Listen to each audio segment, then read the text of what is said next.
Friends, hello. Welcome to Changing Tracks. Today we have Siobhan with us on the show. Siobhan, thanks for being with us today on Changing Tracks. It's nice to be here with you.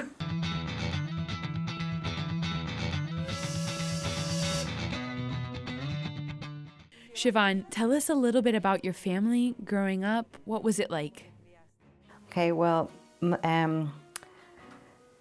the most different thing about my family was that my father was a famous Irish folk singer. So that sort of was the main thrust of everything that happened in our life when we were young. Because he could live anywhere, because he was singing on the road, it means that we moved from place to place. So he was Irish, but lived in New York. He went to New York when he was 19 or 20. And my mother is Irish too, from Donegal, but they married in New York. They both were really devout Catholics growing up, from very devout Catholic families, like most families were in Ireland in those days.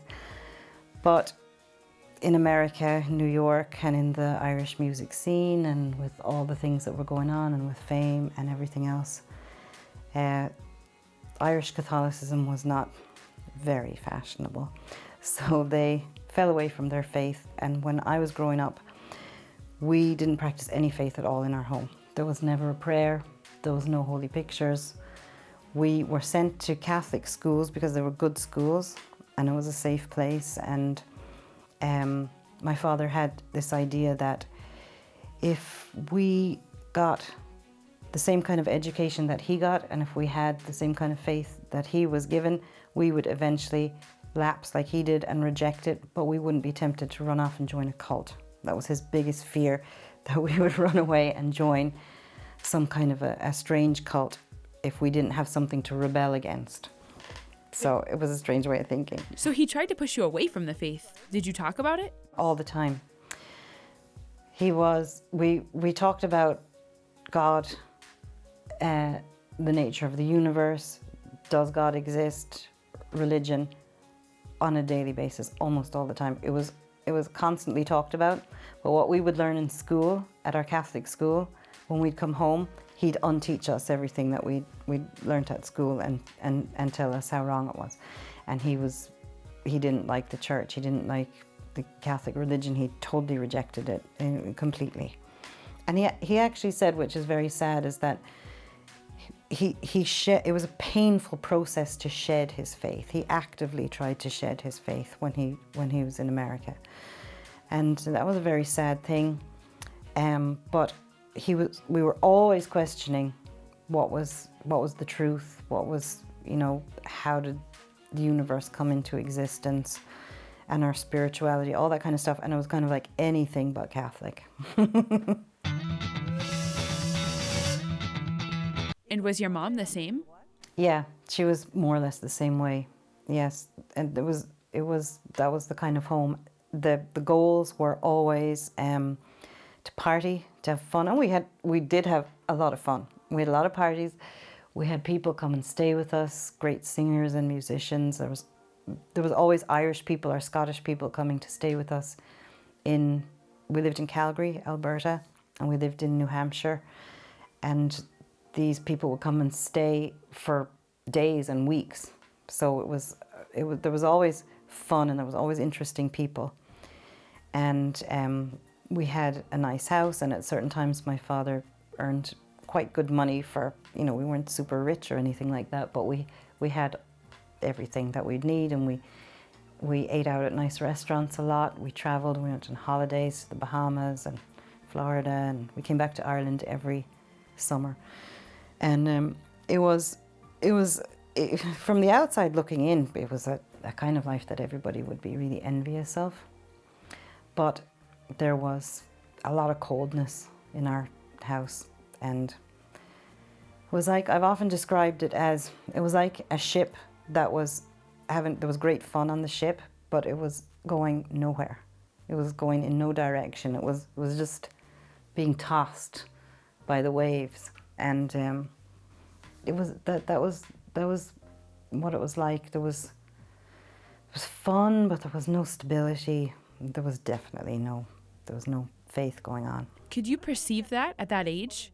That there was no stability or that something was missing? No, because I had nothing to compare it to. It wasn't until I was older and I started practicing my faith, and I went through a lot of healing and all that kind of stuff, and then I started to realize that it was that security and safety that I'd been missing, that caused a lot of instability in myself, which then the faith gave me when I was older, you know. And how did you receive that faith? Well, my mother was invited by her sister to go to Medjugorje, and my mother wasn't practicing her faith at all, and we thought this was a really crazy idea. We didn't know why she was doing it. So she went and she had a conversion in Medjugorje, and she came back and she was like a different person. And our house went from being like a cold environment to suddenly there was this warmth in our home when our mother changed. And even if I look back at photographs of the family before her conversion and after, you can even see in our faces, in our pictures, like the difference in our family that it made. And then she started talking about Our Lady's messages and Our Lady this and Our Lady that all the time. And most of the time I was like, oh, here we go again. But I kind of was drawn to listen as well. And then, of course, she's my mother, so I didn't want to be rude and disrespectful and not listen to her. So she was always telling me about Our Lady's messages and different things.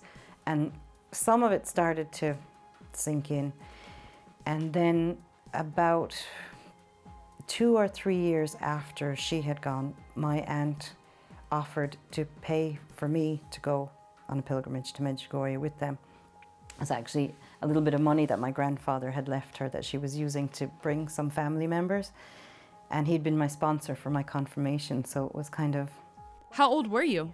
20. Yeah. So I decided to go, and I didn't know why I decided to go, and I said I would go. I just thought it'd be interesting to see another part of the world. I might get a good tan out in Yugoslavia, get some sunshine. And but then just the day before we left, I was getting ready, and I thought, oh no, what am I doing? I'm going to have to face so many different things, because at that time, when I was 20, I was living the kind of life that was exactly like all my friends around me, which was not good. And I sometimes said a little prayer myself, but for the main part, I just rejected everything. But I was really afraid of going on this kind of a pilgrimage and having to face everything, I suppose, face all my sinfulness. What were you afraid of? I was afraid to be touched by God. I wasn't afraid of Our Lady. I spoke to her and I said to her, just don't make me face everything at once. That was the prayer I made when I was thinking about what was going to be happening. And then when we arrived, it was all prayer, it was all rosaries, and it was a wonderful group that I was with. I was with some of my cousins, my aunt, and some friends of theirs who were really prayerful. We had a really nice house, and we were staying with a big group from Jamaica, so they were fun. And every night we were singing, and it was a great atmosphere. And I loved that part of it. There were priests on the pilgrimage as well, and I had never spoken to a priest before in my life, so that was new and interesting. And I had my camera with me, and I was sort of taking a lot of photographs and almost treating it like I was making a sort of a documentary for myself. I was observing everything, but I wasn't really, giving into it. And there was another young girl with me on the trip. I'd never met her before. She was a little bit younger than me, so we buddied up, and she felt the same way as I did, and we sort of were like, these people are crazy. But at the same time, we were enjoying the pizza and the sunshine and different things. Yeah. So it was hard to get used to the praying and all that kind of stuff. But as the days went on, things were starting to get to me, and then I was starting to get uncomfortable. And I was starting to open up a little bit. And then with my friend, we'd sort of start making fun of stuff a bit. So there was this back and forth. And it was coming towards the end of the week. And when we'd arrived, my mother gave me rosary beads. And I took them and I threw them into the cupboard in the bedroom. And she said, "They're blessed." And I said, "Blessed doesn't mean anything. That's just symbolic." So I didn't use the rosary beads. But then the night before we were leaving, we went up the big mountain. And there was thunder and lightning. There was torrential rain, but it was really, really hot. And it was just kind of a frenzied there was this kind of atmosphere. Myself and my friend we got all sort of hyper and excited. And on the way down the mountain, we separated away from the rest of the group, and we decided to go into this bar and have a few drinks. And nobody knew where we were.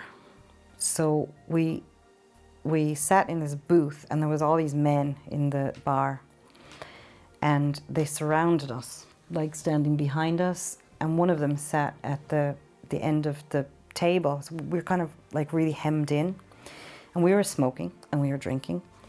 And there was the main guy who was speaking to us. He was really, really good looking, and he started asking us where we were from, and we said Ireland. And he said that he and all these others, they were part of something that was similar to the IRA. And we started to think, maybe we're in a bit of a dangerous situation here. But we kept going, and we had cigarettes, and he was going to light our cigarettes for us. And as he lit my cigarette, no, at first he lit the other girl's cigarette, and he looked at her and he said, "I like you," and he lit her cigarette. He turned around to me and he said, "But I don't like you." And as he did, his face became like the face of the devil. And I looked away and I blinked my eyes and I said, "I'm really uncharitable. That's not very holy. That's not very good to think that this man is bad. You know, I should be more charitable." And so I looked back at his face again, and I still saw the same face. And just as I did, somebody called my name from behind me. And it was my cousin, and they had all been out searching for us, and nobody knew where we were. And they were really worried. And I jumped out over the back of the booth that we were in. I don't know how I jumped over it, because it was up here, but I leapt out over. And I started getting really angry at all the people who were searching for us, and I told them I wasn't a child and I was old enough to do what I wanted. And then my mother was really upset, and she was crying, and she was so disappointed that I had found a bar in Medjugorje, and that was awful. Weren't you happy that they had saved you from that situation? No, I was really angry. It doesn't make any sense. I should have been happy. But in the moment, I just was fiery. I was I had a big angry reaction. So we went back to our room, and my mother was crying, and she said, "I'm so disappointed that, what's happened." And she was really hoping for my conversion and everything. So she fell asleep, and we were in the dark, and I started to remember that man's face and what had happened in the bar, and suddenly I started to see, like I was seeing bad things everywhere. And I went to the bathroom and I could see things down the hall, and I started getting really nervous, and I was like, "Oh, calm down." I was imagining things. And so I went back into the bedroom. It was very, very dark in the room because they had those shutters. And I lay down in the bed and I felt very disturbed. I turned over onto my stomach, and suddenly I had this sensation that the bed wasn't underneath me anymore, and I was looking down into hell, and my legs were bent down underneath me, and something was holding me by my ankles and pulling me down. And at the same time, I could see all these visions of sinful things, and this voice was saying to me, if you go with them, and I understood them was Jesus and Mary, that I wouldn't be able to do this anymore. I wouldn't be able to do that anymore. And I was being shown pictures of all these sins. And then I remembered that the rosary beads were in the cupboard, and I'd thrown into the cupboard. So I got out of bed and I went and I got the rosary beads. And I remembered 2 messages of Our Lady that my mother had told me. Just 2, she told me hundreds, but 2 things that Our Lady had said. One was, always have the rosary in your hand as a sign to Satan that you belong to me and my son.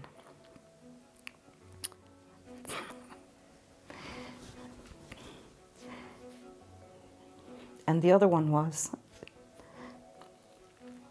I don't know why I'm getting so emotional about it.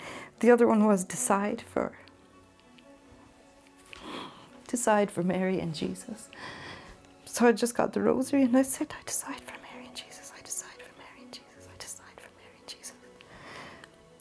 And I started to pray, and I didn't know the whole, I didn't even know all the mysteries of the rosary. I thought it was the Annunciation, the Visitation, the birth of Jesus, the crucifixion, and the resurrection. I thought that was the whole rosary, but that's what I did. Anyway, I prayed the whole rosary, and I fell asleep. And I woke up with the sunshine coming in the window, woke me up at dawn. And I said to my mother, I woke her up and I said, I have to go to confession.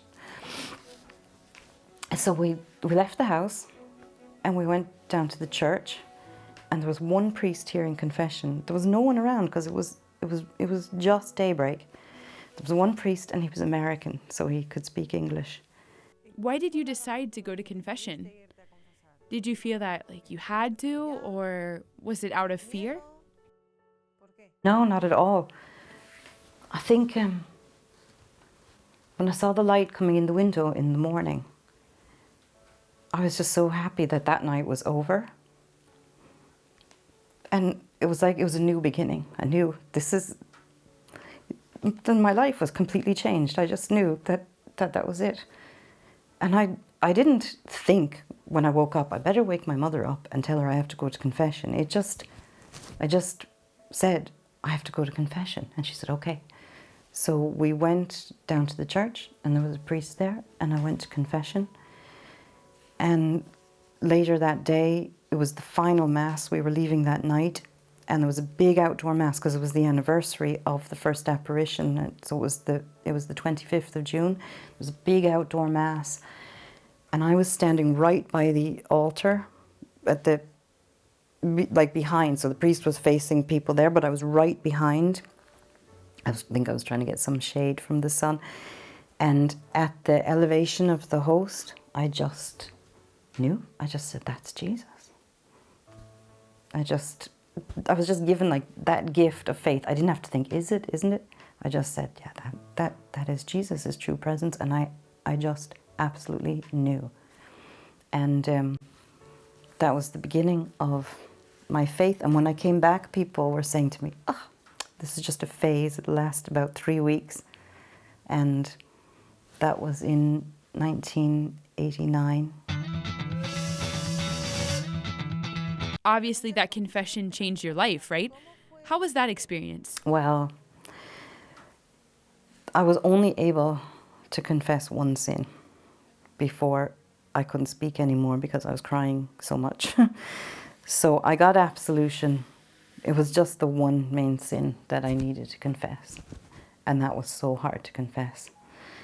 And then it was once I had broken down that barrier, after that, when I got home, I went back to confession time and time again until I covered all the different things. So Our Lady never made me face everything at once. It was all too much to face at once. But once I got going, then it was, I worked through all the different things.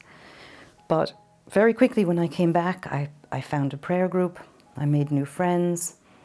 I went from just going one night a week to a prayer group to being part of the core team, the leaders of the prayer group. And then I wanted more, so I went and joined a youth community in Scotland, in Craig Lodge. and I stayed there for a year. Was it hard for you to leave all your friends and your old lifestyle behind? Yeah, it was hard in one way, but there was nothing else I could do. I was kind of afraid, but I was compelled as well at the same time, if you know what I mean. So yeah, I had to have more. There wasn't enough just to have the prayer group. I just wanted to be totally immersed in living in community. That's really what I just wanted to live in community. So I did that in Scotland, and then I got married, and now I have 3 beautiful daughters, and I work in the most wonderful place, which is in a community where I cook for a community of young people. And how was the change from fear to loving God? How did Our Lady do it? Well, I was never afraid of Our Lady, but I always felt kind of afraid of God. I felt that God knew me too well and could see me all the time. I suppose it was my conscience. But when I thought about it afterwards. Other people have these wonderful conversion stories of feeling so much love and so much peace, and they had this great experience of God's love. Well, I was very afraid of God's love. I pushed God's love really far back, and I didn't want to let it in. I actually had, a lot of the time when I was in Medjugorje, I had a pain in here, a physical pain from trying to resist God that much. And the only way I can describe it is like if you were in a burning building and your father was outside saying, jump. And you're saying, oh, I can't jump, it's too scary, I can't jump, it's too far. But the fire is getting closer and closer behind you. And it's only when now you're really, you're going to get burnt, you're going to die in the fire unless you jump into your father's arms. So I think that was kind of what happened to me. There was nothing else was going to make me jump into his arms except the fire, But once I did, I was safe, and I didn't dwell on that darker side of things. I didn't go around having terrible scruples or being afraid of the darker spiritual things or anything like that. I had amazing consolations. The first few years of my faith, I was head over heels in love with God, and I had just constant consolations. And I went back to Medjugorje after that several times. I started praying the rosary, all the time reading Our Lady's messages, trying to live Our Lady's messages, joined a rosary prayer group. Which of the messages of Our Lady would you say have most helped you? Those 2 that I mentioned, they're so important. There's one that I repeat often in my mind, which is, today I invite you to live these words, I love God. It's so simple, but some people say about Our Lady's messages, like some people who are skeptical say, but the messages there's nothing in them. They're so simple. She's not telling us anything. They're absolutely profound. Like, they sound simple, but you try to say to yourself, today I'm going to live these words, I love God.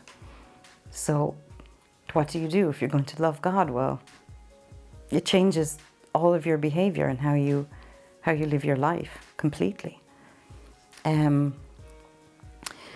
All the messages about the Holy Spirit. When you have the Holy Spirit, you have everything. That's one I always remember. So how important it is to pray to the Holy Spirit and always be open to the Holy Spirit.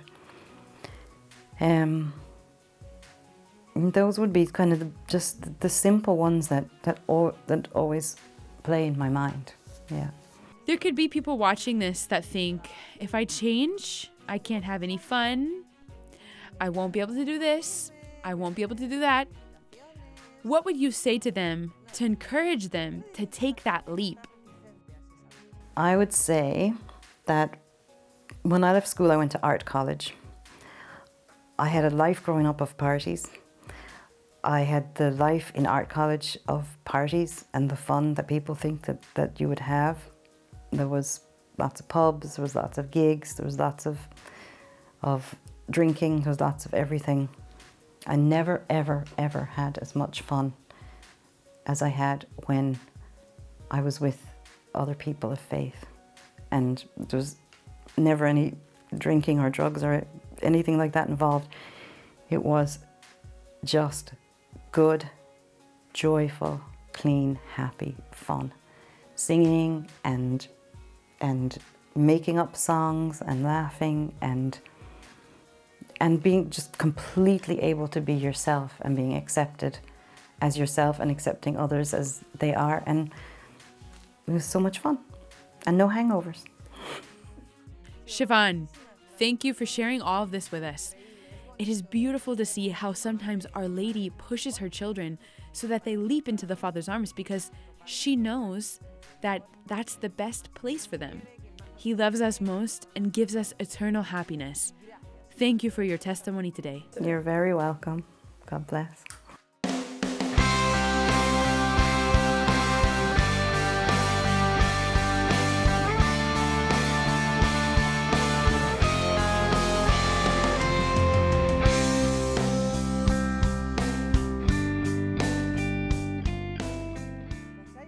So, there you have it. If our Blessed Mother is set on giving us that push so that we take the leap, and we are tying ourselves with 200 ropes and we don't take the jump,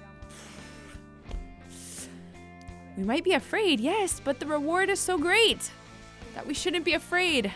So, big jump. Thank you. Thanks for being with us.